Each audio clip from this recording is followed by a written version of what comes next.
আসসালামু আলাইকুম। Hello guys, আজকে আপনাদের মাঝে আমরা একটা 2 দিনকার আগের একটা ছোট ব্লগ নিয়ে আসলাম। ভিডিওটা ছাড়বো আর ছাড়া হয়নি। ঈদের 3য় দিন আমরা একটু বেড়াতে গিয়েছিলাম। বাচ্চাদের বায়না ধরেছিল যে আম্মা আমরা একটু ঘুরতে যাব, কোথায় যাব। হঠাৎ করে মনে হলো যে আমরা পূর্বাঞ্চল যাই। জলসিঁড়ি সেন্ট্রাল পার্কে গিয়েছিলাম। জায়গাটা এত এত সুন্দর, যদি আপনারা কখনো গিয়ে থাকেন বা যারা গিয়েছেন, যারা যাবেন, একদম একটা সঠিক ডিসিশন নেওয়া হবে। ঘোরার জন্য এত সুন্দর একটা জায়গা। আপনি চতুর্দিকে যখন তাকাবেন, এত সুন্দর স্নিগ্ধ পানি, স্নিগ্ধ বাতাস, এত সুন্দর ওয়েদার এবং এত সুন্দর ইয়াটা ছিল ওই দিন যে আমরা ঘুরে খুবই মজা পেয়েছি। আপনারাও যেদিন যাবেন ওয়েদার দেখে যাবেন। ওইখানে পানিটা দেখলে আপনার মনটা জুড়াই যাবে যে এত সুন্দর পানি, এত সুন্দর গাছপালা, বাচ্চাদের জন্য খেলনার জায়গা। তো আমাদের একটা মিসিং হয়ে গেছে। আমরা গিয়েছিলাম, এখন তো এখানে একটা দার্জিলিংয়ের মতো একটা বরফ পড়ার একটা ইয়া করছিল এখানে।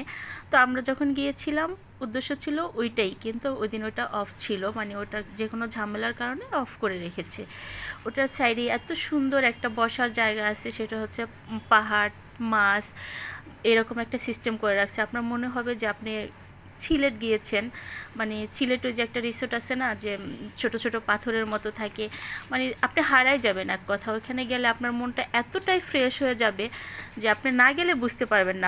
আপনারা যাবেন, যদি ঢাকার মধ্যে, ঢাকার বাইরে কোথাও ঘুরতে যাওয়ার ইচ্ছা থাকে, আমার মনে হয় আপনারা আগেই এটাকে চুজ করবেন, কারণ না গেলে বুঝতে পারবেন না। আমার বাচ্চারা তো খুব মজা পেয়েছে ওখানে গিয়ে।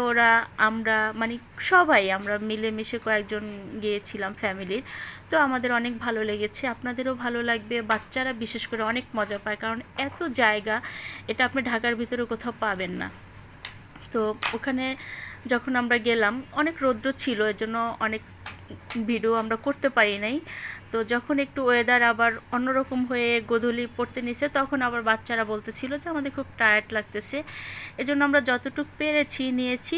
সত্যি কথা বলতে ভালো লেগেছে, সেজন্যই আপনাদের সাথে এই জায়গাটা আমরা শেয়ার করলাম। এটা সবাই, ঢাকায় যারা আমরা আছি সবাই এই জায়গাটা চিনি। যারা যায় নাই তারা হয়তো বুঝতে পারবো না। আমিও কখনো বুঝতে পারতাম না যদি আমি না যাইতাম। নীলা মার্কেট অনেক গিয়েছি, ওই জায়গাটা এখনও মনে আছে। কিন্তু এই জলসিঁড়ির কথা আমি ফোনেই দেখেছিলাম, ফেসবুকে। তো আমার ইচ্ছা ছিল আমি যাব। তো আমার বাচ্চারাও বায়না ধরেছে, এজন্য এইখানে যাওয়া। আমাদের তো খুবই ভালো লেগেছে। ছোট ছোট আপনার স্পিড বোট আছে, বড় আছে, আপনি আপনার মতো করে চুজ করে ঘুরতে পারবেন। দেন তার সাইডে একটু খাওয়ার জায়গা আছে। তো আপনারা তো জানেন এই রিসোর্টে গেলে আসলে খাবার দাবার ওইরকম মানসম্পন্ন থাকে না। তো আমরা খেয়েছিলাম টুকটাক কিছু, ভালোই লেগেছে। কারণ আমরা বুঝতে পারি নাই যে এতটা মানে দূরত্ব হবে। তাই আমরা বুঝতে পারি না যে আসলে আমরা ওইখানে কি খাবার নিয়ে যাব, নাকি খাবো, না কি করব। আসলে এই জন্যই আমাদের অনেক কিছু হয়ে ওঠে নাই। যাই হোক, পার্কে অনেক পরিচিত মানুষের সাথেও দেখা হয়েছে, সেখানেও গিয়েও ভালো লাগছে। আর সত্যি কথা বলতে কি, বাচ্চাদের একটু বাইরে নিয়ে গেলে ওদেরও মনটা ভালো হয়, বড়দেরও মাইন্ডটা ফ্রেশ হয়। এজন্যই যাওয়া। মাঝে মাঝে বাচ্চাদেরকে নিয়ে ঘুরতে যাবেন, আমরাও যাই। আসলে ঢাকা শহরের ছেলে মেয়েরা, বাচ্চারা সবাই আমরা একটা ঘরের মধ্যে সীমাবদ্ধ থাকি। তাই মাঝে মাঝে মাইন্ড ফ্রেশ করার জন্য, একটু ভালো লাগার জন্য, বাচ্চাদেরকে একটু বিনোদন দেওয়ার জন্য অবশ্যই ওদেরকে নিয়ে ঘুরতে যাওয়াটা, এটা হচ্ছে বড়দের, আমি মনে করি একটা দায়িত্বের মধ্যেই পড়ে। কারণ আমরা যখন বুঝতে পারবো যে আসলে বাচ্চারা পরিশ্রম করে না, কে বলছে, বড়রাও যদি অনেক কিছু করে থাকে তো ছোটরাও কম করে না। কারণ ওদের সারাক্ষণ এই স্কুলে যাওয়া, ঘরে টিচার এসে পড়াশোনা করা, তারপরে হয়েছে ঠিকঠাক মতো টাইমলি ঘুম থেকে ওঠা, ওরাও অনেকটা টায়ার্ড হয়ে যায়। তাই ওদেরকে একটু হ্যাপি রাখার জন্যই আমরা বের হয়ে গিয়েছিলাম। আর ওইখানে গিয়ে যখন দেখলাম এত সুন্দর একটা জায়গা, তখন কি আর ওই কষ্টের কথা মনে ছিল না যে আমরা ঈদের 3য় দিন এত কষ্ট করে ওখানে গিয়েছি। আসলে ওটা মনে ছিল না। আমার বাচ্চারা অনেক খুশি হয়েছে, আমিও ওই জন্য অনেক আমার ভালো লেগেছে। আমার বাচ্চারা মনে হয় যে প্রাণ খুলে ওরা ঘুরতেছিল।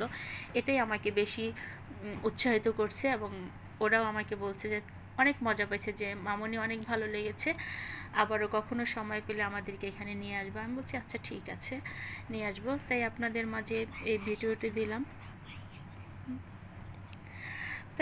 এই সময়টুকু। আচ্ছা, আমার কথা বলার মাঝে, দেখানোর মাঝে কোনো ভুল ত্রুটি হয়ে থাকলে আপনারা ক্ষমা দৃষ্টিতে দেখবেন। আমাদের এই ছোট্ট বেবিদেরকে আপনারা লাইক কমেন্টস করবেন, ওদেরকে দোয়া করবেন, ওরা যাতে অনেক বড় হতে পারে। আসলে এই ব্লগ করে যারা বড় হবে তা না, ওরা একজন ভালো মানুষ হিসেবে যাতে আমাদের এই সমাজে ওরা বড় হতে পারে, ভালো মানুষ হয়ে যাতে ওরা চলতে পারে, এটাই আপনাদের কাছে আমরা দোয়া চাচ্ছি।